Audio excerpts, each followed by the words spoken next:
Yan, nagbubugbog tayo ng premium ham, Fiesta ham, Fiesta premium ham. O, kita nyo, ang galing bumugbog nila. O, kahit papayat-payat yun ngayon, malakas ang bugbog.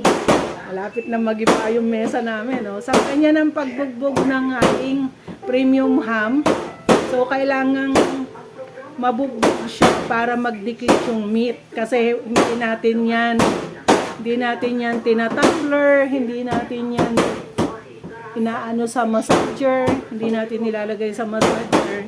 So manual na bugbog siya, manual ganyan. So binabagsak hanggang sa lumambot yung meat at lumagket.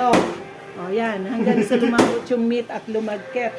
Tapos itatali siya, magiging ganito na siya. Ayan. Tapos lalagay natin yan sa plastic bago natin iluto.